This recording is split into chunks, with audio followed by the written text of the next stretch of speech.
సీఎంగా బాధ్యతలు చేపట్టినప్పటి నుంచి సీఎం రేవంత్ రెడ్డి పాలనలో తన మార్కు చూపిస్తూ ప్రజాపాలనను శ్రీకారం చుట్టారు. ప్రజాపాలన కార్యక్రమానికి ప్రజల నుంచి అనూహ్య స్పందన వస్తుంది.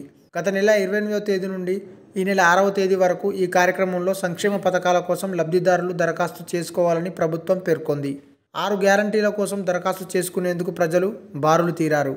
ఈ నేపథ్యంలో ప్రజాపాలనపై రాష్ట్ర ప్రభుత్వం తాజాగా కీలక ప్రకటన చేసింది. ఇకపై ప్రజాపాలన కార్యక్రమాన్ని 4 నెలలకు ఒకసారి నిర్వహిస్తామని ప్రభుత్వ ప్రధాన కార్యదర్శి శాంతికుమారి ఓ ప్రకటన చేశారు. తాజాగా జరుగుతున్న కార్యక్రమంలో దరఖాస్తు చేసుకోని వారు తర్వాతి సదస్సులో చేసుకోవచ్చని వెల్లడించారు. ప్రజాపాలన కార్యక్రమం అమలుపై అన్ని జిల్లాల కలెక్టర్లతో శాంతికుమారి టెలికాన్ఫరెన్స్ నిర్వహించారు.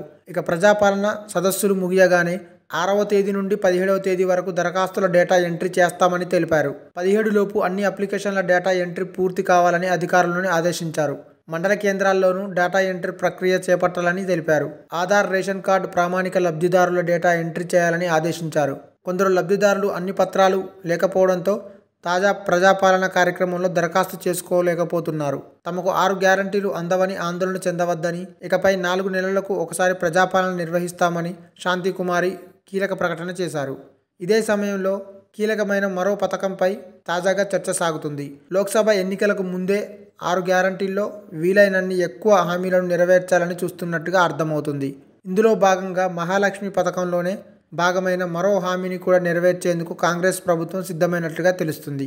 ఈ నెలాఖరు లేదంటే వచ్చే నెలలోనే అర్హులైన మహిళలకు ప్రతి నెల 2500 అందించే ప్రక్రియను ప్రారంభించేందుకు ప్రభుత్వం కసరత్తులు ప్రారంభించింది.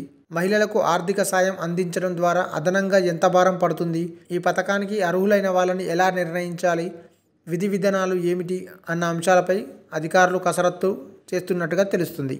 ఈ వీడియో మీకు నచ్చినట్టయితే లైక్ చేయండి, షేర్ చేయండి, కామెంట్ చేయండి, సబ్స్క్రైబ్ చేయండి.